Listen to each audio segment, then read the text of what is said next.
இன்னைக்கு நம்ம பார்க்க போறது hair spa.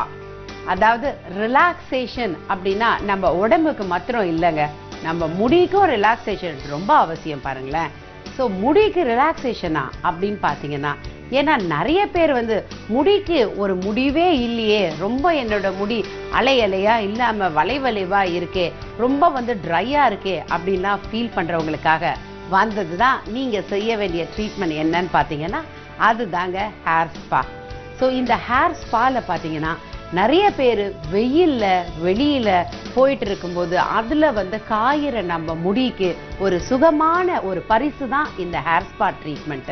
So hair spa பண்ணும்பொழுது நல்ல நம்மளுக்கு ரத்த ஓட்டம் அதிகமாகிறதுனால நல்ல ஸ்டிமுலேட் நமக்கு கிடைக்குது. பாருங்களேன், ஸோ ஸ்டிமுலேஷன் கிடைக்கும் பொழுது அந்த முடி நமக்கு நல்ல ஜோரா நேரா சீரா ஓட ஆரம்பிக்கும். என்ன நேயர்களே, இன்னைக்கு நம்ம பார்க்க போற ஷோ ஹேர் ஸ்பா.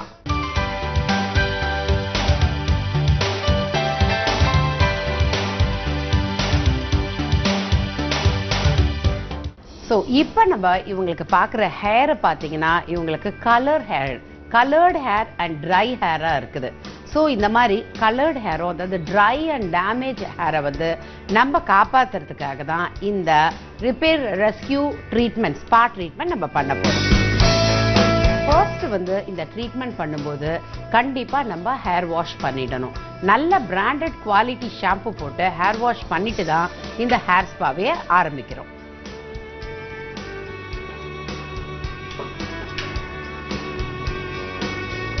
ஸோ இந்த ஹேர் ஸ்பால பார்த்தீங்கன்னா இந்த க்ரீம் இருக்கு, இது ஹேருக்கு நரிஷ்மெண்ட் கொடுக்குது. எப்போதுமே ஸ்கேல்ப்ல இருந்து 1/2 இன்ச் அவே தான் நம்ம இதை ஸ்டார்ட் பண்ணணும். ஏன்னா ஸ்கேல்ப்ல படுற மாதிரி கண்டிப்பா நம்ம பண்ணக்கூடாது. இதை ப்ராப்பர் ஹேர் ட்ரெஸ்ஸர் பார்த்தீங்கன்னா அவங்க நல்ல எக்ஸ்பர்ட்ஸ் நல்லா அவங்களுக்கு ட்ரீட்மெண்ட் கொடுப்பாங்க. பிகாஸ் எந்த அளவுக்கு நமக்கு ஹேர்ல நம்ம கேர் எடுக்கிறோம், நம்மளோட ஹேர் ஸ்டைலிஸ்ட் அப்படின்னு பார்த்தீங்கன்னாலே ஒரு பழமொழியில சொல்லியிருக்காங்க, அதாவது ஒரு நல்ல ஒரு வாழ்க்கையோட முன்னேற்றத்துக்கு காரணம் அவங்களுடைய திறமையும் ஒரு நல்ல ஒரு ஹேர் ட்ரெஸ்ஸரும் அப்படின்னு சொல்லியிருக்கிறாப்புல.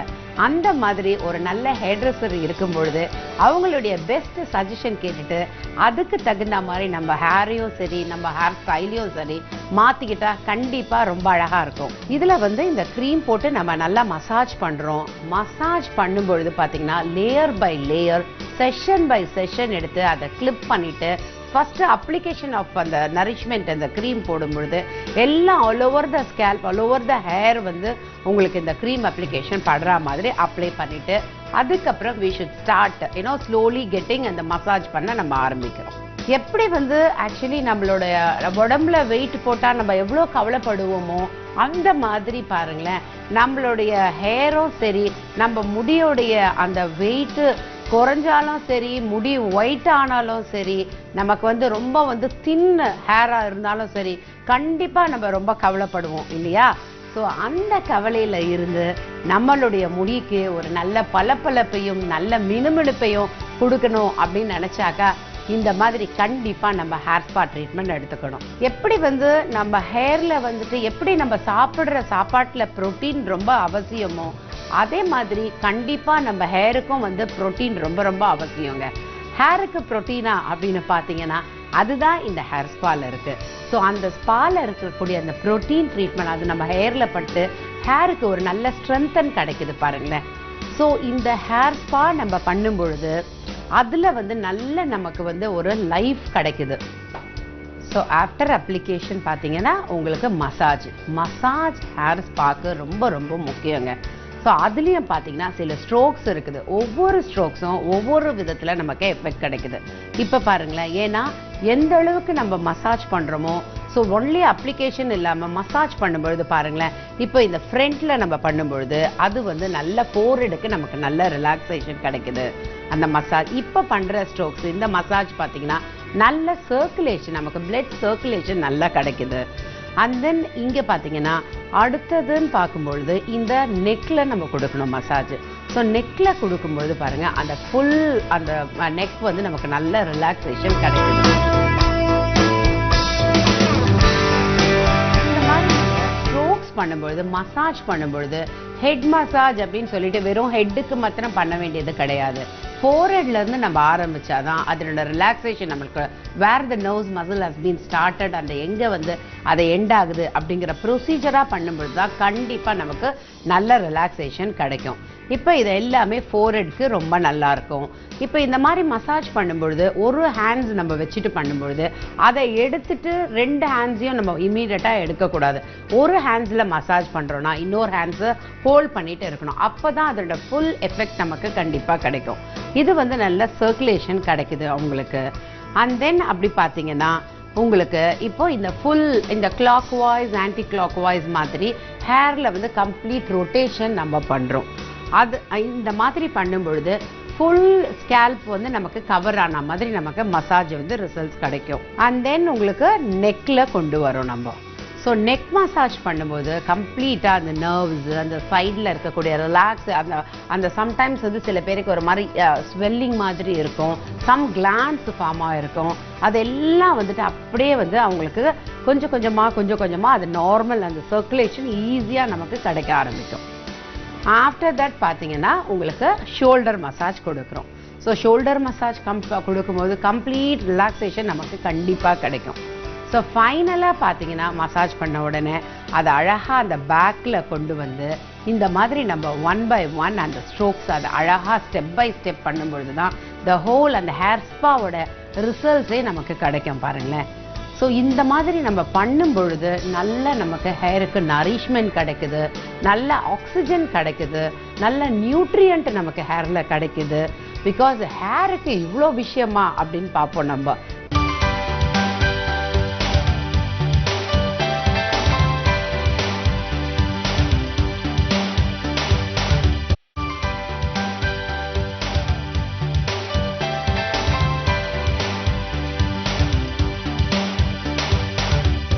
ஹேரில் வந்து இது நல்ல ஒரு ஹெல்தி ஸ்டேட்டாக இந்த ஸ்பா பண்ணுறது நமக்கு கிடைக்குது.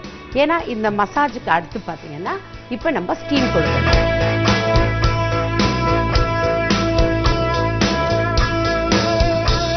நம்ம ஹேர்லன்னு பார்த்தீங்கன்னா 18 அமினோ ஆசிட் செல்ஸ் வந்து நமக்கு இருக்குது. அதில் பார்த்தீங்கன்னா இப்போ 9 அமினோ ஆசிட் செல்ஸ் இந்த ப்ராடக்டில் இருக்குது. ஸோ இந்த ப்ராடக்டை போட்டு நம்ம யூஸ் பண்ணும்பொழுது கண்டிப்பாக எல்லா ப்ராப்ளம் லைக் உங்களுக்கு ஹேர் கலர் அப்படின்னா கலர்டு ஷாம்பூ நம்ம யூஸ் பண்ணணும். அதே மாதிரி ஹேர் ரிப்பேர் ரெஸ்கியூ அப்படின்னா அதுக்கு தகுந்த ஷாம்பூ நம்ம யூஸ் பண்ணுறோம். அண்ட் தென் உங்களுக்கு அந்த ட்ரை அண்ட் டேமேஜ்னா அதுக்கு தகுந்த ஷாம்பூ நம்ம யூஸ் பண்ணும்பொழுது நல்ல ஹேரை ஹெல்த்தியாக வச்சுருக்கோம். இப்போ நம்ம ஸ்டீம் கொடுத்துட்ருக்கோம். ஸோ ஸ்டீம் அப்படின்னு பார்க்கும்போது எதுக்காக ஸ்டீம் கொடுக்குறோம் அப்படின்னு சொன்னால் அந்த க்ரீமோட கன்சிஸ்டன்சி திக்காக இருக்கிறதுனால ஹேரில் வந்து ஈஸியாக அப்சர்வேஷன் நமக்கு கிடைக்கணும். ஸோ அந்த ஈஸி அப்சர்வேஷனுக்காக அதுக்காக ஸ்டீம் பண்ணால் ரொம்ப நல்லது, ரொம்ப நேரம் ஸ்டீம் நம்ம கொடுக்கலாம் அப்படின்லாம் நினைக்கக்கூடாது. அது தப்பு. பிகாஸ் ஹேரை வந்து ரொம்ப ட்ரையாகவும் ஆக்கக்கூடாது. சர்டன் மினிட்ஸ் தான் நம்ம கொடுக்கணும். அப்போ ஹேரை நல்லா அந்த ஹீட் எனர்ஜி ஹேருக்கு நல்லா பெனிட்ரேஷன் கிடச்சி இமீடியட்டாக சாஃப்டன் ஆகி ஹேருக்கு நல்லா உங்களுக்கு ஸ்மூத் அண்ட் எஃபெக்டிவ் கிடைக்குது. ஸோ எப்படி வந்து எந்த ஒரு முடிவை நம்ம எடுத்தாலும் கண்டிப்பாக நமக்கு வந்து ஒரு முடிவை எடுக்கிறதுக்கு முன்னாடி ஒரு ரிலாக்ஸேஷன் ரொம்ப அவசியம் அப்படின்னு இப்போ சமீபத்தில் ஒரு சீன பழமொழியில் நான் படித்தேன். ஸோ அதுவும் லேடிஸான நாம் நிறைய விஷயத்தில் முடிவு எடுக்க முடியாமல் ரொம்ப குழம்பி போயிருக்கிறோம் இல்லையா? அதுக்காக அதுவும் நம்ம முடிக்காக வாரத்தில் ஒரு முறை அப்படி இல்லை மாதத்துக்கு ஒரு முறையாவது நம்ம ஹேரை நல்லா பார்த்துக்கணும். கண்டிப்பாக அந்த முடிவை நம்ம எடுத்தாதான் நம்ம ஹேரை நல்லபடியாக நம்ம பார்த்துக்க முடியும். ஸ்டீம் பண்ண உடனே இவங்களுக்கு அந்த க்ரீம் வந்து நல்லா பெனிட்ரேஷன் ஆகி நிறைய எமல்சிஃபைங் ஆகி க்ரீம் வந்து நல்ல மசாஜ் வந்து அவங்களுக்கு கிடைக்குது ஸ்கேல்பில். ஏன்னா அந்த ரூட்டில் இறங்கும் பொழுது உங்களுக்கு it will start stimulating very soon. So அப்போ தான் உங்களுக்கு இதோட ரிசல்ட் கிடைக்கும் நல்லா நமக்கு. அதே மாதிரி ஹேர் வாஷ் இந்த ட்ரீட்மெண்ட்டுக்கு பிஃபோர் கண்டிப்பாக நம்ம ஹேர் வாஷ் பண்ணுறோம். அதுவும் வந்துட்டு ஆஃப்டர் த ட்ரீட்மெண்ட் இப்போ இதுக்கு அடுத்து நம்ம ஹேர் வாஷ் பண்ண போகிறோம். ஸோ அதுவும் பார்த்தீங்கன்னா நார்மல் ஹேர் வாஷ் தான் பண்ண போகிறோம். ஷாம்பூ வாஷ் அப்படின்னு பார்த்தீங்கன்னா ஆஃப்டர் திஸ் ட்ரீட்மெண்ட் ஒரு 24 hours கழிச்சு தான் நம்ம ஷாம்பூ வாஷ் எடுத்துக்கணும். அதே மாதிரி இந்த ட்ரீட்மெண்ட் பண்ணும்பொழுது இந்த பர்டிகுலர் ப்ராடக்ட்ஸ் இப்போ என்ன மாதிரி அவங்க யூஸ் பண்ணுறாங்க, இப்போ ஃபார் எக்ஸாம்பிள் அவங்க கலர் பண்ணியிருக்காங்கன்னா கலர்டு ஷாம்பு யூஸ் பண்ணுறோம். அவங்களுக்கு ட்ரை அண்ட் டேமேஜ்டு ஹேர் இருந்தால் அதுக்கு தகுந்த ப்ராடக்ட்ஸ் வந்து டிபெண்ட்ஸ் அப்பான் த ஹேர், அவங்களோட டெக்ஸ்சர் எப்படி இருக்கோ அக்கார்டிங் டு தாட் ஒன்லி நல்ல ஹேர் ட்ரெஸ்ஸரோட சஜஷன் கேட்டுட்டு நம்ம யூஸ் பண்ணுறது ரொம்ப ரொம்ப அவசியம். இப்போ அவங்களுக்கு ஸ்டீம் முடிஞ்சாச்சு, அதனால இப்போ நெக்ஸ்ட் ஹேர் வாஷ் பண்ண போகிறோம். நார்மல் ஹேர் வாஷ் பண்ணிட்டு ஹேரை ட்ரை பண்ண போகிறோம். ட்ரை பண்ண உடனே ஹேர் எவ்வளோ சில்கியாக சாஃப்டாக இருக்குன்னு பார்க்கலாம்.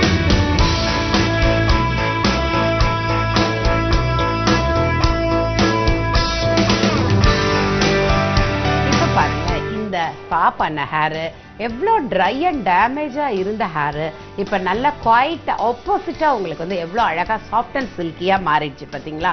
ஸோ ஹேர் ஸ்பா அப்படிங்கிறது எந்த ஸ்பா வேணால் எதுக்கு வேணால் போடக்கூடாதுங்க. கண்டிப்பாக ஹேர் ட்ரெஸ்ஸரோட சஜஷன் கேட்டுட்டு அவங்க ஹேருக்கு எது கலர்டு ஹேராக இருந்தால் என்ன ஸ்பா பண்ணணும், அந்த மாதிரி ட்ரை அண்ட் டேமேஜ்னால் என்ன ஷாம்பு போடணும், என்ன ஸ்பா பண்ணணும் அப்படிங்கிறத செலக்ட் பண்ணிட்டு தான் பண்ணணும். அண்ட் ஆஃப்டர் மெயின்டெனன்ஸ் சம்டைம்ஸ் நினைப்பாங்க நம்ம ஹேர் ரொம்ப ட்ரையாக இருந்தது இப்போ நம்ம ஸ்பா பண்ணிட்டோம் இதோட நம்ம பண்ண வேண்டாம் அப்படின்லாம் நினைப்பாங்க. அது ரொம்ப தவறு. ஒரு மாசத்துல ஒரு தடவை பண்ணால் போதும் நம்ம ஹேர் சாஃப்ட் அண்ட் சில்கி ஆயிடுச்சுன்னு நினைப்பாங்க. But depends upon the hair. அவங்களுக்கு வந்து வீக்லி ஒன்ஸா, அதர்வைஸ் பார்த்தீங்கன்னா மந்த்லி 4 டைம்ஸு, இல்லைனா லைக் உங்களுக்கு வீக்லி வந்துட்டு அதாவது ஒன்ஸ் இன் 15 days அப்படின்ட்டு நம்ம டியூரேஷனுக்கு தகுந்த மாதிரி கண்டிப்பாக நம்ம வந்துட்டு அடிக்கடி இதை வந்து கரெக்டான நம்ம ஃப்ரீக்வெண்ட் இன்டர்வல்ஸில் நம்ம பண்ணுறது தான் ரொம்ப ரொம்ப முக்கியம்.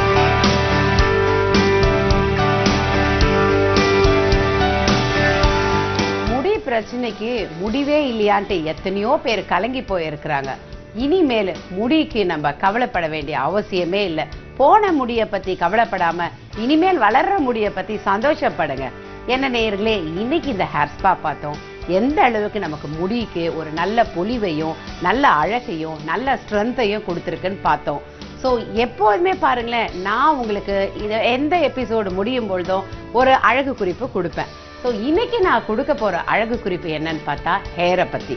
ஸோ ஹேர் வளர்கிறதுக்கு என்னெல்லாம் நம்ம ஃபாலோ பண்ணலாம் அப்படின்னு பார்த்தீங்கன்னா, தேங்காய் பால், வெந்தயம், இது ரெண்டுத்தையும் நல்லா வெந்தயத்தை வந்து ஒரு 50 grams எடுத்துட்டு அதை ப்ரீவியஸ் டேவே சோக் பண்ணிட்டு அந்த தேங்காய் பாலையும் வெந்தயத்தையும் மிக்ஸ் பண்ணி ஹேரில் நல்லா ஸ்லைட்டாக அப்ளை பண்ணிட்டு கம்ப்ளீட்டாக எப்படி ஆயில் அப்ளை பண்ணுறோமோ அந்த மாதிரி பண்ணி ஸ்லைட் மசாஜ் பண்ணிட்டு ஒரு 20 to 25 minutes விட்டுட்டு நீங்கள் ஹேர் வாஷ் பண்ணணும்.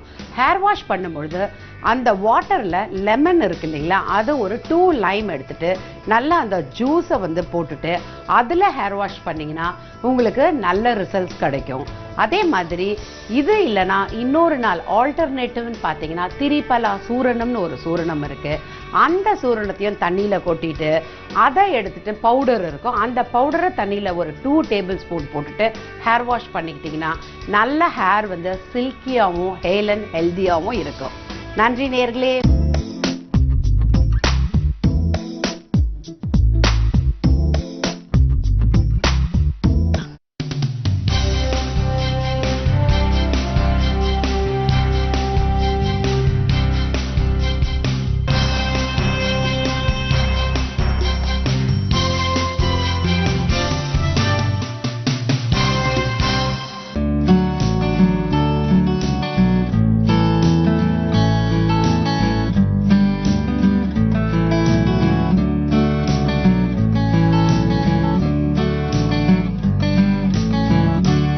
கலைஞ டிவி வியூவர்ஸுக்கு வணக்கம். இந்த வாரம் நம்ம ப்ரெக்னன்சியில் ஒரு ரொம்ப காமன் ப்ராப்ளம், அதாவது குறை மாதம் டெலிவரி பற்றி தெரிஞ்சுக்கலாம். இப்போ நார்மலாக வந்து பேபிஸ் வந்து 37 to 40 வீக்ஸில் டெலிவர் ஆவாங்க. 40 வீக்ஸில் வந்து babies are usually ready to be born. 37 வாரத்துக்கு முன்னால் டெலிவர் ஆனால் இந்த டெலிவரிஸ் வந்து ப்ரீமெச்சூர் டெலிவரிஸ் இல்லை ப்ரீடேர்ம் லேபர்ஸ் அப்படின்னு நம்ம சொல்லுவோம். இப்போ இந்த குறை மாதத்தில் பேபிஸ் டெலிவர் ஆனால் நிறைய ஹெல்த் சேலஞ்சஸ், நிறைய ப்ராப்ளம்ஸ் அவங்க ஃபேஸ் பண்ணுறதுக்கு சான்சஸ் நிறையா இருக்குது. இதுக்கு என்ன ரீசன்னா, இந்த பேபிஸோட டெவலப்மெண்ட் அண்ட் மெச்சூரிட்டி வந்து அந்த அளவுக்கு வந்திருக்காது. அதாவது ரொம்ப டெலிகேட்டாக ரொம்ப இமெச்சூராக இருக்கிறதுனால அவங்களுக்கு நிறைய physical problems, physical difficulties face பண்ணுவாங்க. அதாவது கர்ப்பை உள்ளே இருக்கிற லைஃப்லேருந்து, இன்ட்ராயூட்ரைன் லைஃப்லேருந்து வெளியே டிரான்சிஷன் ஆகும்போது நிறைய டிஃபிகல்ட்டிஸ் ஃபேஸ் பண்ணுவாங்க. ஸோ இந்த டிஃபிகல்ட்டிஸ் என்ன, அதை எப்படி நம்ம டேக்கிள் பண்ணுறோம், அதை பற்றி இன்றைக்கி பேசலாம்.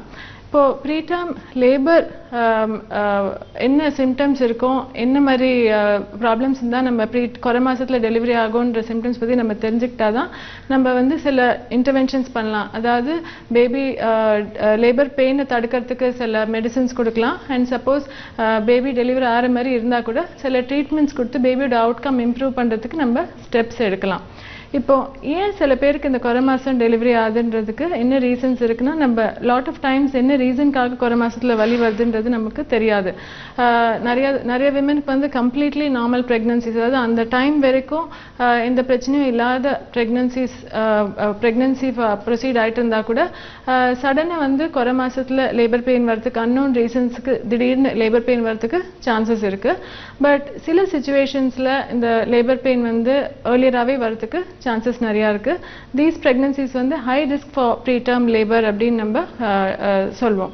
இப்போ எந்த மாதிரி சுச்சுவேஷனில் குறை மாதத்துலேயே வலி வரதுக்கு வாய்ப்பு ஜாஸ்தியாக இருக்குன்னா, லாட் ஆஃப் டைம்ஸ் இந்த ட்வின் ப்ரெக்னன்சிஸ், அதாவது மல்டிபிள் ப்ரெக்னன்சிஸில் வந்து எப்போவுமே கொஞ்சம் சீக்கிரமாகவே லேபர் பெயின் ஸ்டார்ட் ஆகிடும். 36-37 வீக்ஸ்லேயே நிறைய தடவை இந்த பேபிஸ் எல்லாம் பிறந்துருவாங்க. ரீசன் என்னென்னா, அந்த கர்ப்பை வந்து ரொம்ப ஸ்ட்ரெச்டாக இருக்கிறதுனால இந்த லேபர் ப்ராசஸ், டெலிவரி ப்ராசஸ் வந்து பிஃபோரே ஸ்டார்ட் ஆகிடும். ஸோ இன்னொரு சுச்சுவேஷன் வந்து ப்ரீடம் ரப்சர் ஆஃப் மெம்பரேன்ஸ், அதாவது குறை மாதத்துலேயே பேபி சுற்றி இருக்க பனிக்கூடம் வந்து ரப்சர் ஆகி பேபி பிளட் இந்த வாட்டர்லாம் ட்ரெயின் ஆச்சுன்னா இந்த ஆஸ் அ நெக்ஸ்ட் ஸ்டெப் வந்து லேபர் பெயின் ஸ்டார்ட் ஆகிடும். ஸோ யூஸ்வலாக பேபி வந்து கர்ப்பை உள்ளே இருக்கும் போது பேபி சரௌண்டிங்காக வாட்டர் இருக்கும்.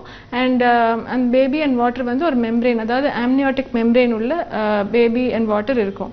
ஸோ இந்த ஆம்னியாட்டிக் மெம்ப்ரெயின் வந்து குறை மாதத்துலேயே உடஞ்சி வாட்டர்லாம் லீக் ஆகிடுச்சுன்னா இது வந்து ரப்சர் ஆஃப் மெம்ப்ரெயின்ஸ்னு சொல்லுவோம். ஒன்ஸ் அந்த மெம்ப்ரெயின் ரப்சர் ஆகிடுச்சுன்னா நெக்ஸ்ட் ஸ்டெப்பாக யூஸ்வலாக வந்து லேபர் பெயின் ஸ்டார்ட் ஆகிடும். ஸோ இந்த குறை மாதத்துலேயே இந்த பனிக்கூடம் உடையிறது அண்ட் லேபர் பெயின் ஸ்டார்ட் ஆகிறதுக்கு one of the main reasons வந்து இன்ஃபெக்ஷன், அதாவது யூட்ரஸ் இன்ஃபெக்ஷன், இல்லைனா கர்ப்பை வாயில் வெஜினல் இன்ஃபெக்ஷன், இல்லைனா யூரினரி ட்ராக்டில் இன்ஃபெக்ஷன் வந்துச்சுன்னா இந்த பனிக்கூடம் வந்து பிஃபோர் டேட்ஸே உடையிறதுக்கு வாய்ப்பு இருக்குது. யூஸ்வலாக ஒன்லி அந்த டெலிவரி ஆகிற டைமில், நிற மாதத்தில் டெலிவரி ஆகிற டைமில் ஆர் ஜஸ்ட் பிஃபோர் டெலிவரி தான் அந்த பனிக்கூடம் உடையணும். ஸோ பிஃபோரே ப்ரீட்டமாகவே இந்த பனிக்கூடம் உடஞ்சிருதுன்னா ஆஸ் அ நெக்ஸ்ட் ஸ்டெப் வந்து யூஸ்வலாக லேபர் பெயின் ஸ்டார்ட் ஆகிடும். இன்னொரு சுச்சுவேஷன் வந்து மதருக்கு ஏதாவது ஹெல்த் ப்ராப்ளம்ஸ் இருந்தது, அதாவது ஜெஸ்டேஷனல் ஹைப்பர் டென்ஷன், ரொம்ப ஹை பிளட் ப்ரெஷர் இருந்துச்சுன்னா அப்போது லேபர் பெயின் குறை மாதத்துலேயே ஸ்டார்ட் ஆகிடும். அண்ட் மதருக்கு வந்து ப்ரெக்னன்சி டைமில் சுகர் இருந்ததுன்னா சம்டைம்ஸ் பேபி சுற்றி இருக்க தண்ணி எக்ஸஸாக பாலிஹைட்ராம்னியாஸ்ன்ற பிரச்சனை இருக்கும் போது அகெயின் ப்ரீட்டமாக குறை மாதத்துலேயே லேபர் பெயின் ஸ்டார்ட் ஆகிறதுக்கு வாய்ப்பு இருக்குது. இந்த ப்ரீவியஸ் ப்ரெக்னன்சி, அதாவது இந்த ப்ரெக்னன்சிக்கு பிஃபோர் ப்ரெக்னன்சியில் அவங்களுக்கு வந்து குறை மாதம் வலி வந்ததுன்னா இந்த கரண்ட் ப்ரெக்னன்சிலையும் பிஃபோரே வந்து பெயின் ஸ்டார்ட் ஆகிறதுக்கு சான்சஸ் அதிகமாக இருக்கும். ஸோ இந்த மாதிரி பேஷண்ட்ஸுக்கு வந்து நம்ம க்ளோஸ் மானிட்டரிங் பண்ண வேண்டியிருக்கும். ஒன் மோர் ப்ராப்ளம் வந்து சர்வைக்கல் வீக்னஸ், அதாவது கர்ப்பையோட ஷேப்பே கொஞ்சம் டிஃப்ரெண்ட்டாக இருக்கும் போது, இல்லை கர்ப்பையோட வாய் வீக்காக இருந்ததுன்னா அந்த யூட்ரஸோட மவுத் வந்து அந்த வெயிட் தாங்காமல், பேபியோட வெயிட் தாங்காமல் ஈவன் டேர்ம் வரைக்கும் 40 வீக்ஸ் வரைக்கும் போகாமல் ஒரு 24 வீக்ஸ்லேயே 6th மந்த்லேயே யூட்ரஸ் மவுத் ஓப்பன் ஆகிடும். ஸோ இது வந்து சர்வைக்கல் வீக்னஸ் இல்லைனா இன்காம்பிடென்ட் ஆஸ் அப்படின்னு சொல்லுவோம். ஸோ இந்த மாதிரி யூட்ரஸ் மவுத் வீக் ஆகி குறை மாதத்துலேயே ஓப்பன் ஆச்சுன்னா அந்த டைமில் கூட பேபி வந்து குறை மாதத்துலேயே டெலிவரி ஆகிறதுக்கு சான்ஸ் இருக்குது. ஸோ இந்த ப்ராப்ளம் வந்து யூட்ரஸ் ஷேப் டிஃப்ரெண்ட்டாக இருக்கும், அதாவது பைகான்வேட் யூட்ரஸ் இருக்கிற பேஷண்ட்ஸுக்கு வந்து யூட்ரஸ் மவுத் பிஃபோரே ஓப்பன் ஆகிறதுக்கும் வாய்ப்பு இருக்குது. இது தவிர ஃபைப்ராய்டு யூட்ரஸ், கர்ப்பையில் வந்து ஒரு பெரிய கட்டி எதாக இருந்துச்சுன்னா அதனால குறை மாதத்தில் லேபர் பெயின் ஸ்டார்ட் ஆகலாம். இல்லைனா பிளசண்டா ப்ரீவியா, அதாவது நஞ்சு வந்து கர்ப்பையோட கீழ் பகுதியில் அட்டாச் ஆயிருந்ததுன்னா அது ஒரு ரீசனாக இருக்கும் லேபர் பெயின் வந்து பிஃபோரே ஸ்டார்ட் ஆகிறதுக்கு. ப்ரெக்னெண்ட்டாக இருக்கும் போது வந்து ரொம்ப சிவியர் இன்ஃபெக்ஷன், இல்லைனா சம்டைம்ஸ் அப்பெண்டிசைட்டிஸ் அந்த மாதிரி இன்ஃபெக்ஷன் ஏதாவது வந்தது, ஆர் அப்பெண்டிசைட்டிஸோ இல்லை ஓவேரியன் சிஸ்ட் ஏதோ பிரச்சனைனால ஆப்ரேஷன் பண்ண வேண்டியதுன்னா அந்த ஸ்ட்ரெஸ்லேயே வந்து சம்டைம்ஸ் குறை மாதம் லேபர் பெயின் ஸ்டார்ட் ஆகிறதுக்கு வாய்ப்பு இருக்குது. இந்த மாதிரி மெடிக்கல் ரீசன்ஸ் இல்லாமல் சில லைஃப் ஸ்டைல் ஃபேக்டர்ஸ் இருந்தால் கூட இந்த லேபர் பெயின் வந்து பிஃபோர் டேட்ஸே ஸ்டார்ட் ஆகிறதுக்கு சான்சஸ் இருக்குது. அதாவது ரொம்ப ஃபிசிக்கலி ஸ்ட்ரெனுவஸ் ஆக்டிவிட்டி, ரொம்ப ஸ்ட்ரெனுவஸ் ஆக்டிவிட்டி பண்ணால் பெயின் சம்டைம்ஸ் ஸ்டார்ட் ஆகிடும். Not routine usual house work, travelling அந்த மாதிரி ஒர்க் கிடையாது. ரொம்ப ஸ்ட்ரென்வஸ் ஒர்க் பண்ணால் சம்டைம்ஸ் பெயின் ஸ்டார்ட் ஆகிடும். இல்லை ரொம்ப அண்டர் வெயிட்டாக அண்டர் நரிஷ்டாக இருந்தாங்கன்னா இது ஒரு ரீசனாக இருக்கும் குறை மாதத்துலேயே வலி ஸ்டார்ட் ஆகிறதுக்கு. ஸோ இந்த மாதிரி ரிஸ்க் ஃபேக்டர்ஸ் இருந்தது, இந்த மாதிரி பேஷண்ட்ஸுக்கெலாம் வந்து குறை மாதம் வலி வரும்னு நம்ம எதிர்பார்த்தோன்னா கொஞ்சம் ஸ்பெஷல் ப்ரிகாஷன்ஸ் எடுத்து கொஞ்சம் க்ளோஸாக மானிட்டர் பண்ணியாச்சுன்னா டியூரிங் ப்ரெக்னென்சி நம்ம வந்து இந்த லேபர் பெயின் வராமல் தடுத்து ஸ்டெப்ஸ் எடுத்து நம்ம ப்ரெக்னென்சி அவுட்கம் இம்ப்ரூவ் பண்ணுறதுக்கு வாய்ப்பு இருக்கும். ஸோ ப்ரெக்னென்சி அவுட்கம் இம்ப்ரூவ் பண்ணணும்னா நம்ம வந்து லேபர் பெயின், ப்ரீடம் லேபர், குறை மாத வலியோட சிம்டம்ஸ் நம்ம தெரிஞ்சுக்கணும். சிம்டம்ஸ் தெரிஞ்சால் தான் இதை வந்து நம்ம ஐடென்டிஃபை பண்ணி லேபர் பெயின் வராமல் தடுக்கிறதுக்கு மெடிசன்ஸோ இல்லைன்னா அப்படி லேபர் டெலிவரி ஆகிற மாதிரி இருந்தால் கூட அந்த பேபியோட அவுட்கம் இம்ப்ரூவ் பண்ணுறதுக்கு நம்ம ட்ரீட்மெண்ட் ஆப்ஷன்ஸ் கொடுக்கலாம். இப்போது லேபர் பெயின்ன்றது இந்த குறை மாதம் வலியாக இருக்கட்டும் இல்லை நிற மாதம் வலியாக இருக்கட்டும், சிம்டம்ஸ் ஆஃப் லேபர் பெயின் வந்து ஐடென்டிஃபை பண்ணுறது ரொம்ப டிஃபிகல்ட்டாக இருக்கும். அண்ட் குறை மாதம் வலி கூட நார்மல் லேபர் பெயின் மாதிரி தான் இருக்கும். ஸோ யூஸ்வலாக வந்து லோ பேக் பெயின் அப்படின்னு சொல்லுவாங்க. லோ பேக் பெயின் வந்து அடிவயரில் ஸ்டார்ட் ஆகி லோவர் அப்டமனுக்கு வரும். சம்டைம்ஸ் கான்ஸ்டன்ட் பெயின் இருக்கும், சம்டைம்ஸ் விட்டு விட்டு வலி இருக்கும். அண்ட் இதை வந்து ஆர்டினரி பேக் பெயின்லேருந்து டிஃப்ரென்ஷியேட் பண்ணுறது சம்டைம்ஸ் கொஞ்சம் டிஃபிகல்ட்டாக இருக்கும். பட் எந்த பொசிஷனில் இருந்தாலோ இல்லை கொஞ்சம் படுத்து ரெஸ்ட் எடுத்தாலோ மூவ் பண்ணாலும் கூட அந்த பெயின் கான்ஸ்டண்ட்டாக இருந்தது, இல்லை யூஸ்வலாக நம்ம எக்ஸ்பீரியன்ஸ் பண்ணுற பெயினோட கொஞ்சம் டிஃப்ரெண்ட்டாக இருக்குது அப்படின்னு தோணுச்சுன்னா டெஃபினட்டாக வந்து டாக்டரை கன்சல்ட் பண்ணுறது ரொம்ப important. And the other symptom வந்து கான்ட்ராக்ஷன்ஸ் இருக்கும். அதாவது கர்ப்பை வந்து அப்பப்போ டைட் ஆகி ரிலாக்ஸ் ஆகிற மாதிரி ஒரு சிம்டம் ஃபீல் பண்ணுவாங்க. ஸோ இந்த கான்ட்ராக்ஷன் பெயின் வந்து again Braxton Hick contractions or practice கன்ட்ராக்ஷன்ஸ்லேருந்து டிஃப்ரென்ஷியேட் பண்ணுறது கொஞ்சம் கஷ்டமாக இருக்கும். ப்ராக்டிஸ் கன்ட்ராக்ஷன்ஸ்ன்றது எல்லாருக்குமே ப்ரெக்னன்சியில் வரும். கொஞ்சம் நேரம் கர்ப்பை கன்ட்ராக்ட் ஆகி ரிலீஸ் ஆகும், அப்புறம் ஆஃப்டர் சம் டைம் கம்ப்ளீட்டாக பெயின் எல்லாம் ஸ்டாப் ஆகிடும். ஸோ இந்த பெயின் ஸ்டாப் ஆகலை, தொடர்ந்து கண்டினியூ ஆகிட்டே இருக்குன்னா இது என்னமோ டிஃப்ரெண்ட்டாக இருக்கேன்னு டெஃபினட்டாக டாக்டரை கன்சல்ட் பண்ணுறது ரொம்ப இம்பார்ட்டண்ட். அண்ட் மற்ற சிம்டம்ஸ் வந்து சம்டைம்ஸ் லோவர் அப்டமனில் ஏதோ ஹெவியாக இருக்கிற மாதிரி சென்சேஷன், ஏதோ புஷ்ஷிங் சென்சேஷன் மாதிரி இருக்குது அப்படின்ற சிம்டம் சொல்லுவாங்க. சம்டைம்ஸ் வந்து சிவியர் ப்ரெஷர் சென்சேஷன் அப்படின்னு சொல்லுவாங்க. ஸோ இந்த மாதிரி பிரச்சனை இருந்தாலும் ப்ரீடம் லேபராக இருக்குமான்னு நம்ம ஐடென்டிஃபை பண்ணணும். அண்ட் ரொம்ப சிவியர் பெயின் இருக்கும்போது சில சமயம் நாசியா, வாமிட்டிங்கும் அசோசியேட்டடாக இருக்கும். அண்ட் இன்னொரு சிம்டம் வந்து பனிக்கூட உடஞ்சி வாட்டர் லீக் ஆகிட்டு இருந்தால் கூட இது ப்ரீடம் லேபருக்கான ஒரு symptom. Or excessive discharge or bleeding இருந்தால் கூட இது ப்ரீடம் லேபருக்கான சிம்டம். ஸோ இந்த மாதிரி சிம்டம்ஸ் ஏதாவது இருந்ததுன்னா நம்ம ப்ரீடம் லேபரா அப்படின்னு யோசிச்சு கண்டிப்பாக ஹாஸ்பிட்டலுக்கு போக வேண்டியிருக்கும். ஸோ ஹாஸ்பிட்டலுக்கு போகும்போது என்ன மாதிரி ஸ்டெப்ஸ் எடுத்து என்ன மாதிரி ப்ரிகாஷன்ஸ் எடுக்கலான்றதை பற்றி நம்ம நாளைக்கு பேசலாம்.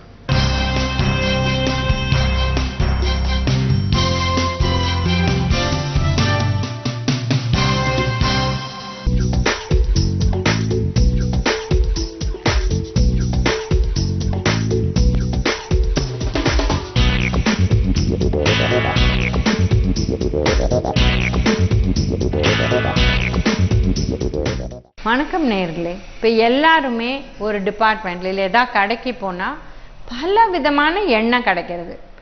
எண்ணெய் வாங்கணும், எது ஹெல்த்துக்கு நல்லதுன்னு தெரியவே மாட்டேங்குது. இப்போ எல்லாரும் நினச்சிக்கிறாங்க நிறைய அட்வர்டைஸ்மெண்ட் இல்லை நிறைய டிவி இல்லை நிறைய பேப்பரில் வர எண்ணெய் தான் உடம்புக்கு நல்லது அப்படி. இது தப்பான கருத்து. இப்போ நம்ம வந்து பாட்டிமா என்னென்ன எண்ணெய் யூஸ் பண்ணாங்க, தென்னிந்தியாவில் பார்த்தீங்கன்னா நல்லெண்ணெய், கடலெண்ணெய், இது ரொம்ப ரொம்ப நல்லது. இதை நம்ம ரெகுலராக யூஸ் பண்ணலாம். இப்போ வடக்க பார்த்தீங்கன்னா கடுகு எண்ணெய் யூஸ் பண்ணுவாங்க, அவங்க அதை யூஸ் பண்ணலாம். இப்போ நிறைய பேர் சொல்கிறாங்க நாங்கள் நல்லெண்ணெயே யூஸ் பண்ணதில்லை, அதனால் எங்களுக்கு அந்த டேஸ்ட்டே பிடிக்கல, அது கொஞ்சம் கசக்குது அப்படிங்கிறாங்க. அது கொஞ்சம் பழகினா நல்லதாக போயிடும். ஏன்னா அது வந்து எள்ளு எண்ணெய்ன்னு பேரே வைக்கலாம். அவங்க வச்சதே நல்ல எண்ணெய்ன்னு தான் பேர் வச்சாங்க. ஏன்னா இன்றைக்கும் உடம்புக்கு நல்லது அந்த எண்ணெய் தான். இப்போ உடம்பை பொறுத்தவரையிலும் நம்ம என்ன சொல்கிறோம், 3 வித கொழுப்பு சத்து இருக்குது. சேச்சுரேட்டட் ஃபேட்டுன்னு சொல்கிறோம், மோனோ அன்சாச்சுரேட்டட் ஃபேட்டுன்னு சொல்கிறோம், அப்புறம் பாலி அன்சாச்சுரேட்டட் ஃபேட்டுன்னு சொல்கிறோம். இந்த 3 வித கொழுப்பு சத்து எவ்வளோ இருக்கணும், அது என்ன ப்ரப்போர்ஷனில் இருக்கணும், அப்போ தான் அது வந்து இருதயத்துக்கு நல்லதுன்னு சொல்கிறாங்க. இதெல்லாம் எப்படி கணக்கு போட முடியும்? எங்களுக்கு தெரியும் டயட்டீஷியன்ஸாக, பட் ஒரு லே பர்சன் எப்படி போட முடியும்? அதனால நாங்கள் சொல்கிறோம், இப்போ 4 பேர் இருக்கிற குடும்பத்துக்கு எல்லாருமே வீட்டில் தான் எல்லா சாப்பாடும் சாப்பிட்றாங்க. வாரத்தில் ஒரு முறை மாத்திரம் வெளியில் சாப்பிட்னா, இல்லைன்னா மற்ற எல்லா உணவும் வீட்டிலேருந்து தான் எடுத்துகிட்டு போகிறாங்க இல்லை சாப்பிட்றாங்க. அப்படின்னு சொன்னால் அவங்களுக்கு ஒருத்தருக்கு 1/2 லிட்டர் எண்ணெய் தேவைப்படுது. அப்போ 4 பேருக்கு மாதத்துக்கு 2 லிட்டர் எண்ணெய் தேவைப்படுது. மாதத்துக்கு 2 லிட்டரில் 1/2 லிட்டர் வந்து நல்லெண்ணெய் இல்லை கடலை எண்ணெய் இல்லை கடுகெண்ணெய் இது யூஸ் பண்ணலாம். இப்போ இது பிடிக்காதவங்க இப்போது வந்து இந்த அரிசி தவிடு எண்ணெய் யூஸ் பண்ண ஆரம்பிச்சிருக்காங்க. அது கூட இந்த 1/2 லிட்டர் யூஸ் பண்ணலாம். அப்புறம் இன்னொரு 1/2 லிட்டர் வந்து சூரியகாந்தி எண்ணெய் யூஸ் பண்ணோம். ரெண்டையும் சேர்ந்து கலந்து டப்பாவில் போட்டு அதை யூஸ் பண்ணக்கூடாது. ரெண்டையும் தனித்தனியாக வச்சுக்கணும். எதை யூஸ் பண்ணுறோமோ அதை யூஸ் பண்ணணும். நிறையா குடும்பத்தில் சூரியகாந்தி எண்ணெய் மட்டுமே யூஸ் பண்ணுறாங்க. இது தப்பான கருத்து. ஏன்னா அதில் ஒரு விதம் தான் இருக்குது, பாலி அன்சாச்சுரேட்டட் ஃபேட்டி ஆசிட்ஸ். அதனால் நம்ம நல்ல எண்ணெய் இல்லை இந்த மாதிரி கடலை எண்ணெய் இல்லை இந்த மாதிரி நம்மளோட இந்த கடுகு எண்ணெய் இல்லை அரிசி தவிடு எண்ணெய் இது ஏதேனும் ஒன்று 1/2 லிட்டர், இன்னொரு 1/2 லிட்டர் சூரியகாந்தி எண்ணெய். இப்போ சிலர் வீட்டில் நெய் யூஸ் பண்ணுறாங்க. அப்போ இந்த 1/2 லிட்டருக்கு பதில் 1.25 லிட்டர் இதை யூஸ் பண்ணிவிட்டு 1/4 லிட்டர் நெய் யூஸ் பண்ணலாம். இந்த மாதிரி நம்ம எண்ணெய் யூஸ் பண்ணிட்டு வந்தால் பிரச்சனையே வராது. ஆனால் எல்லாரும் என்ன சொல்கிறாங்க, 4 பேர் இருக்கோம், நாங்கள் 4 லிட்டர் யூஸ் பண்ணுறோம் மாதம் அப்படின்னு சொல்கிறாங்க. அது ரொம்ப ஜாஸ்தி. அதுலேயே என்ன சொல்கிறாங்க, 2 பேர் கம்பெனிலே சாப்பாடு கொடுக்குறாங்க, ஆனால் 2 பேர் கம்பெனிலே சாப்பிட்றாங்க அப்படின்னு சொல்கிறாங்க. அப்போ இன்னும் எண்ணெயை குறைக்கணும். இதுக்கும் மீறி வெளியில் போய் சாப்பிட்றவங்க நிறைய பேர் இருக்காங்க. வாரத்தில் ஒரு முறை வெளியில் சாப்பிட்டா பிரச்சனை இல்லை. பட் அடிக்கடி வெளியில் சாப்பிட்டா அப்போ அந்த எண்ணெயும் குறைக்கணும். இப்போ வர வழியில் ஆஃபீஸ்லேருந்து வாரத்தில் 2-3 தடவை ஒன்று வந்து ஃப்ரைட் ஐட்டம், சிப்ஸு, முறுக்கு, தட்டை அந்த மாதிரி வாங்கிட்டு வருவோம். இல்லைன்னா நாங்கள் வந்து junk food, pizza, burger, French fry வாங்கிட்டு வருவோம். இல்லைன்னா ஸ்வீட் வாங்கிட்டு வருவோம். இதெல்லாம் காமன். ஏதாவது ஒரு பொட்டலம் வச்சு சாப்பிட்டா தான் எங்களுக்கு ஹெல்த் அப்படின்னு சொல்கிறாங்க. இப்போ அந்த பொட்டலம் எல்லாத்துலேயுமே எண்ணெய், நெய் ஜாஸ்தி இருக்குது. ஸ்வீட்டாக இருந்தால் எண்ணெயும் இருக்குது, நெய்யும் இருக்குது. இப்போ நீங்கள் வந்து முறுக்கு, தட்டை அது மாதிரி பார்த்தீங்கன்னா எண்ணெய் ரொம்ப ஜாஸ்தி இருக்குது. இதே வந்து இந்த பர்கர், ஃப்ரெஞ்ச் ஃப்ரைன்னு பார்த்தீங்கன்னா எண்ணெயை தவிர சீஸ் வேறு ஜாஸ்தி இருக்குது. ஸோ இதெல்லாம் கொழுப்பு சத்து நிறையா ஆக ஆக நம்ம வந்து நிறைய பிரச்சனை வருது. இப்போ நம்ம தமிழ்நாடு இல்லை இந்திய நாட்டையே எடுத்திங்கன்னா நம்ம உலகத்துலேயே ஃபஸ்ட்டு எதில் இருக்கோம்? கிரிக்கெட்டில் இருக்கல, ஹாக்கியில் இல்லை, எதுலேயும் இல்லை. ஆனால் இருதய நோயில் நம்ம உலகத்துலேயே ஃபஸ்ட்டு இருக்கோம். அதனால நம்ம ஜாகிரதையாக இருக்கணும், சரியாக பார்க்கணும். ஆனால் உடல் பயிற்சின்னு கேளுங்க, நாங்கள் போனால் போவோம், போவாட்டா இல்லை. மழையாக இருந்தாலும் போக மாட்டோம், வெயிலாக இருந்தாலும் போக மாட்டோம், எப்பாவது போவோம் அப்படின்னு சொல்கிறாங்க. அதனால நம்ம உடல் பயிற்சியும் செய்யணும், உணவும் சரியாக சாப்பிடணும், எண்ணெயை குறைக்கணும். அப்போ தான் நம்மளுக்கு ஹெல்த் இருக்கும்.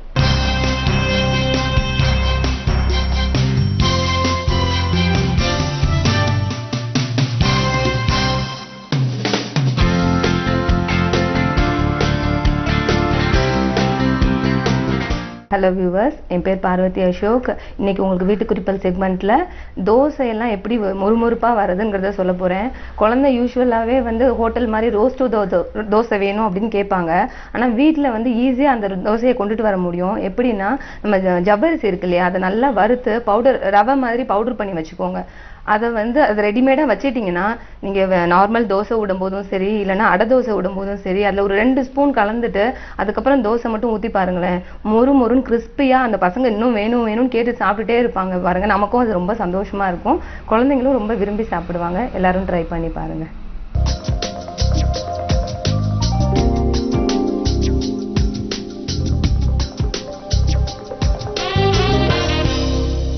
வணக்கம் நேயர்களே.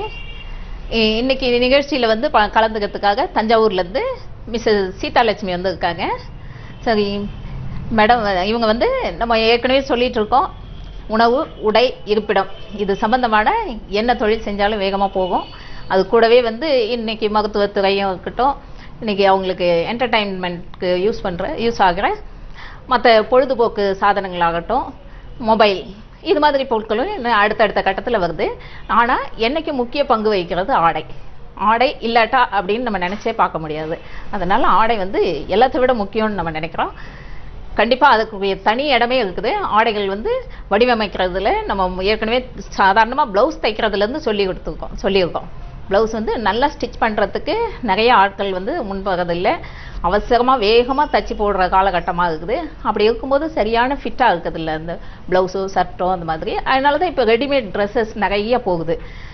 அதில் நம்ம ப்ளவுஸை டிசைன் பண்ணுறதை பற்றி நம்ம பார்க்கலாம் இன்றைக்கி. அந்த டிசைன் பண்ணுறதுல எப்படியெல்லாம் சம்பாதிக்கலாம் அப்படின்னு சாதாரணமாக சீதாலட்சுமி வந்து நிறைய அவங்க வந்து ஏற்கனவே என்ன தொழில் பண்ணிட்டு இருந்தீங்கம்மா, என்ன படிச்சிருக்கீங்க? இதில் ஃபேஷன் டெக்னாலஜியில் நிறைய டிப்ளமோ கோர்சஸ் நிறைய ஃபேஷன் டெக்னாலஜியில் டிப்ளமா முடிச்சிருக்காங்க. முடித்தாலும் அவங்க எங்ககிட்ட வந்து எங்கள் அசோசியேஷனில் அவங்க இணையும் போது அவங்க சொன்னது, நான் நிறைய படிச்சிருக்கேன், அக்கௌண்ட்ஸ் எல்லாம் பண்ணுவேன். பிஎஸ்சி பாங்க பிஎஸ்சி கெமிஸ்ட்ரி அந்த லைனில் போகலை. அவங்க வந்து இந்த ஃபேஷன் டெக்னாலஜி விரும்பி படித்தாங்க. படித்ததுலேயும் அவங்க எடுத்துக்கிட்டது டிசைனிங்கு.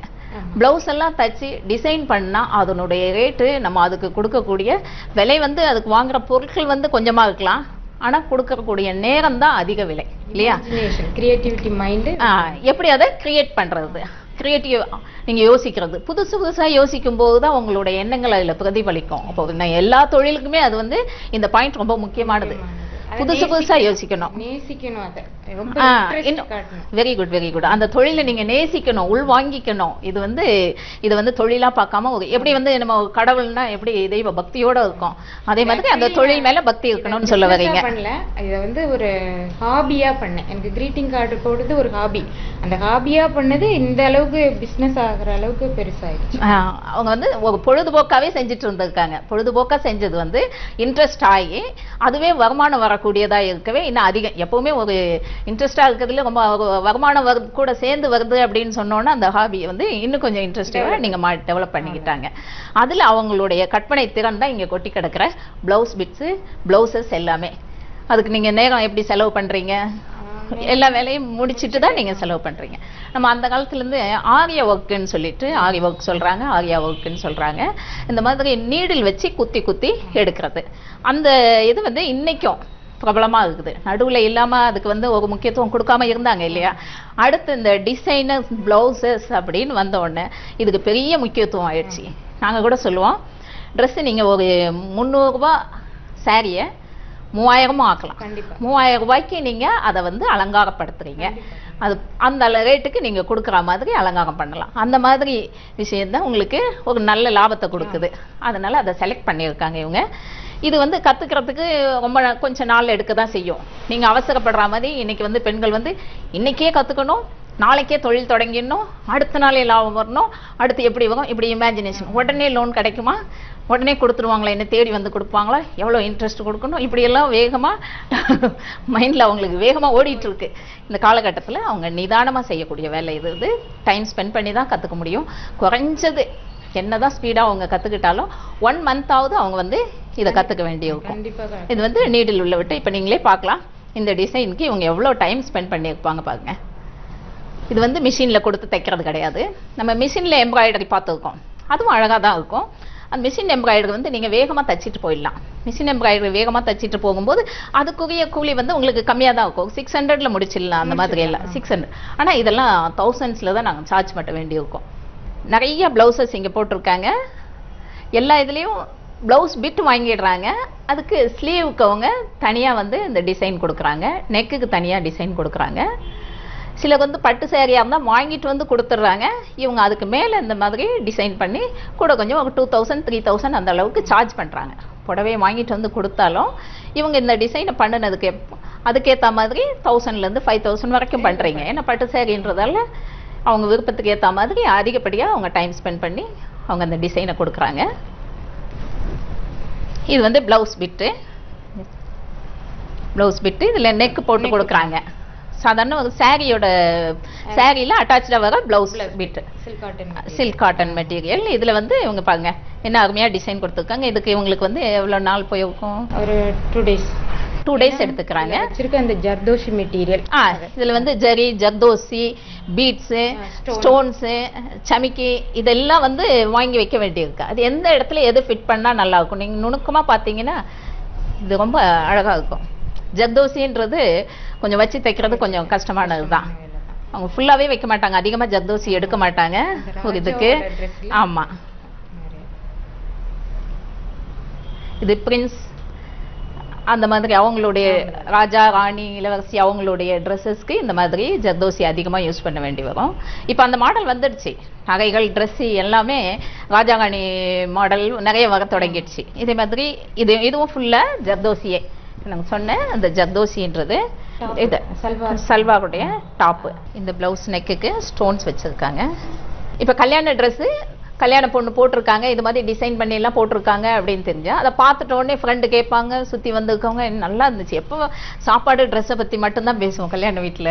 சாப்பாடு நல்லா இருந்தது, இது நல்லா இல்லை, இது ட்ரெஸ் இப்படி இருந்துச்சு அப்படி இருந்துச்சு, அந்த கமெண்ட்ஸ் நிறைய வரும். அப்படி இருக்கும்போது அந்த இடம் ஃபுல்லாக பரவுது இல்லையா? இது வந்து விளம்பரத்தில் கூட வராது. விளம்பரத்தில் வந்து பொருளை வந்து பார்க்க தான் செய்வாங்க, அதை வந்து வாங்கி யூஸ் பண்ணி அதை வந்து அவங்களுக்கு அதனுடைய குவாலிட்டி வந்து பக்கத்தில் இருந்து பார்க்குறதால இன்னும் கொஞ்சம் அதிகமாக தெரியும். அப்போ அடுத்தவங்க பார்க்கும்போது நம்மளும் வாங்கலாமே, எங்கே செஞ்சீங்க, உடனே அந்த இடத்துல எல்லாரும் கேட்டு அது மூலமாக நிறைய பிஸ்னஸ் ஆர்டர்ஸ் கிடைக்க வாய்ப்பு இருக்குது. இது சிம்பிளாக வேணும் அப்படின்னு கேட்பாங்க. இப்போ மேரேஜ்னா ரொம்ப கிராண்டாக போட்டு போகலாம், சிம்பிளாக சில இடத்துக்கு போட்டு போகலாம் அப்படின்னு நினைக்கும் போது இந்த மாதிரி நம்ம பட்ஜெட்டுக்குள்ளே வரணும் அப்படின்னு நினைக்கும் போதும் அதான் இந்த நேரத்துக்கு இந்த பட்ஜெட் போதும் அப்படின்னு நினைக்கும் போது இந்த மாதிரி சிம்பிளா கொடுத்து பண்ணிக்கிறாங்க. இது இல்லாம உங்களை டெஸ்ட் பண்றதுக்கும் முதல்ல சிம்பிளா கேட்பாங்க இல்லையா? எப்படி சிம்பிளா பண்ணும்போது நல்லா பண்ணி தராங்களா, ஏன்னா அடுத்து நம்ம பட்டு சாரி எல்லாம் பினிஷிங் எல்லாம் எப்படி இருக்கு, பட்டு சாரி எல்லாம் கொடுக்கும்போது இவங்களை நம்பி கொடுக்கலாமா, கரெக்ட் உங்ககிட்ட வருது. அதே மாதிரி இதை பார்க்கும்போது ஒண்ணு முதல்ல சிம்பிளா கொடுத்து பார்ப்போம். ஆனா சிம்பிளா இருந்தாலும் ரொம்ப அட்ராக்டிவா இருக்குது அந்த பீட்ஸ் எல்லாம்.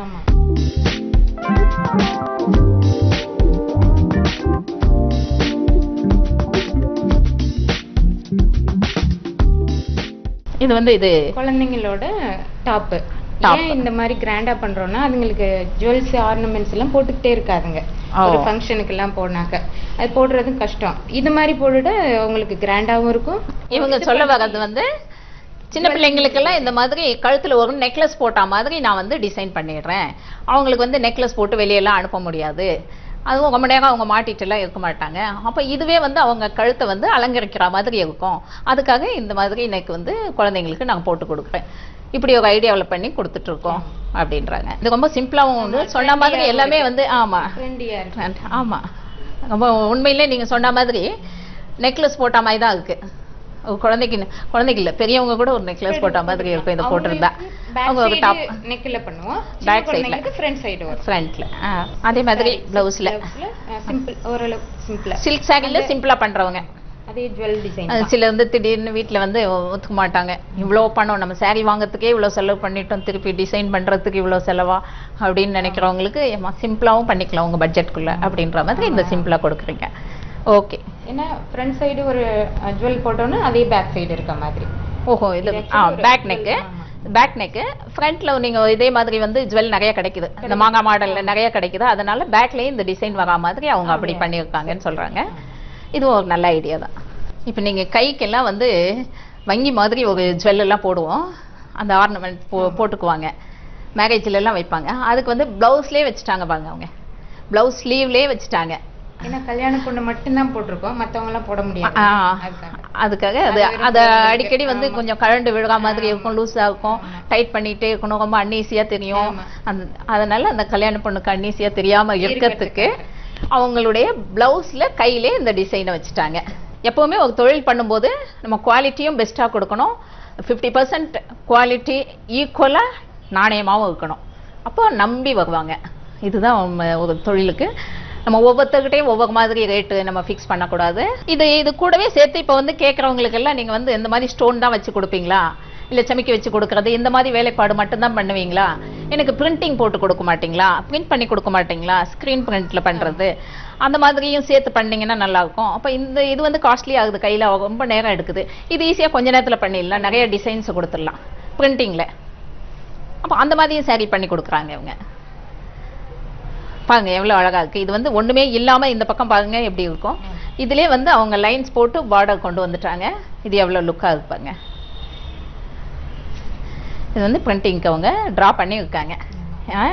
இந்த அளவுல கொண்டு வரணும்னு கொடுத்துருக்காங்க. எந்த பக்கம் தேவையோ அந்த பக்கத்துக்கு இந்த பிரிண்டிங் கொடுத்துருக்காங்க. ஒரு ஒயிட் சாரியை எப்படி அட்ராக்டிவா பண்ணலாம் பிரிண்டிங்லே ஒரே நாள்ல பண்ணி கொடுக்கறது. இந்த மாதிரி இது வந்து மிஷின்ல நீங்க பண்ணிருக்கீங்க. இது மட்டும் தான் மிஷின்ல இருந்தது, பிளைனா இருந்துச்சு, ரொம்ப பேப்பர் காட்டன் சொல்லிட்டு பிளைனா இருந்த சாரியை மாத்தி கொடுத்துருக்காங்க. அது ஒயிட் கலர்ல பிளெயினா இருந்ததுன்னா அழுக்குப்பட்டோன்னா அதுவே தெரியும். அதுல டிசைன் இருந்துட்டா தெரியாது, லுக்காக இருக்கும் அப்படின்றதுக்கு கொடுத்துருக்காங்க. நீங்க இந்த மாதிரி பண்ணலாம், பிரிண்டிங் பண்ணிட்டு சமைக்க ஒட்டிட்டு இந்த மிஷின் எம்ப்ராய்டரியும் பண்ணலாம், கை எம்ப்ராய்டரி நடுவில் பண்ணலாம், ஸ்டோன் பண்ணலாம், எல்லாம் மிக்ஸ் பண்ணியும் பண்ணலாம். இன்னும் கொஞ்சம் உங்களுடைய புடவையோ ட்ரெஸ்ஸையோ அழகு கட்டலாம். அவங்க சொன்ன மாதிரி அவங்க கிரியேட்டிவ் மைண்ட் தான் எப்படி அதை வந்து புதுசா மாற்றி அமைக்கலாம் அப்படின்ற அவங்களுடைய கற்பனை திறன் தான் இதுக்கு மூலதனம். இதே மாதிரி நீங்களும் கற்றுக்கிட்டு இந்த பிரிண்டிங்லாம் வந்து ஒன்றும் ரொம்ப நாள் நான் சொன்ன மாதிரி நீங்கள் இந்த ஆரியம் கைட்டக்கு இந்த ஸ்டோன் ஒட்டுறது, ஊசியில் நீங்கள் குத்தி இழுத்து மாட்டுறது, அதெல்லாம் வந்து ஒரு மாதமாவது பயிற்சி வேணும். இது வந்து அந்த அளவுக்கு உங்களுக்கு டைம் எடுக்காது. இது நீங்கள் வந்து ஒரு ஆஃப் அ டேலே கற்றுக்கலாம், அவ்வளோதான். ரொம்ப ஈஸியாக நீங்களும் சம்பாதிக்கலாம். எத்தனை வழிமுறைகள் இருக்குது பார்த்துக்கிட்டிங்களா? இதே மாதிரி நம்ம அடுத்த இன்னொரு எபிசோடில் பார்க்கலாம். நன்றி நேயர்களே.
வணக்கம். இது சிவகாமி அருணனின் கவிதை பூந்தோட்டம். உலா வருவோம் வாருங்கள். இமைமூடா விழிகள். நாம் குழந்தைகளாய் இருக்கும்போது நம்மை சீராட்டி பாராட்டி வளர்த்தவர்கள் பெற்றோர். ஆனால் அவர்களுக்கு வயதான காலத்தில் நாம் செய்ய வேண்டிய கடமையிலிருந்து தவறிவிடுகிறோம் பெரும்பாலானோர். அவர்களின் இருப்பு நமக்கு பாரமாகி விடுகிறது. அவர்களை முதியோர் இல்லத்தில் சேர்த்து விடுகிறோம். ஆயினும் அவர்களின் மனம் தன் குழந்தைகளை சுற்றியே வட்டமிட்டு கொண்டிருக்கும். அந்த வகையில் ஒரு தாயினுடைய கவிதை மகனை நோக்கி கேட்பதாக அமைந்திருக்கிறது. இமைமூடா விழிகள். மகனே, நீ மனம் சுணங்கும் வேளைகளில் மகிழ்ச்சியை தந்திருக்கிறேன். உன் மன வாழ்வின் சுருக்கங்களை நிமிர்த்தி இருக்கிறேன். நீ மனம் சுணங்கும் வேளைகளில் உனக்கு மகிழ்ச்சியை தந்திருக்கிறேன். உன் மனவாழ்வின் சுரக்கங்களை நிமிர்த்த சுருங்கி இருக்கிறேன். நீ நடைவண்டி பயில தரைத்தளம் நானானேன். உன் உடை கண்டு மகிழ கண்ணேறு நானானேன். என் உதிரம் கொண்டு உனக்கு உடுத்தியிருக்கிறேன். என் உதிரம் கொண்டு உனக்கு நான் உடுத்தியிருக்கிறேன். உன் மழலை கண்டு மனம் நிகழ்ந்திருக்கிறேன். நிறை குறை உணர்ந்து வரைமுறை வாழ்வு தந்தேன். பிறைநிலா பிரகாசமாய் வளர வழி கொணர்ந்தேன். பிறைநிலா பிரகாசமாய் வளர வழி கொணர்ந்தேன். கருப்ப இருட்டில் பயப்படாதிருக்க வயிறு தடவினேன். கருப்ப இருட்டில் பயப்படாதிருக்க வயிறு தடவினேன். நீ கண்ணுறங்க கண் விழித்து தலை தடவி தாலாட்டினேன். இறைப்பை நிரப்பி உன் இன்முகம் கண்டு அகமகிழ்வேன். உன் இறைப்பை நிரப்பி உன் இன்முகம் கண்டு அகமகிழ்வேன். உறவு புதுப்பிக்கப்பட்டு உனக்கு ஒரு உறவு வந்தது. நம் குடும்பம் உன் குடும்பம் ஆனது. நம் குடும்பம் உன் குடும்பம் ஆனது. உறுப்பினர் பட்டியலில் விலக்களிக்கப்பட்டது என் பெயர். உறுப்பினர் பட்டியலில் விலக்களிக்கப்பட்டது என் பெயர். அருகிருப்பதே அவதி என்றானது. ஆசை வார்த்தையே அமிலமானது. அருகிருப்பதே அவதி என்றானது, ஆசை வார்த்தையே அமிலம் என்றானது.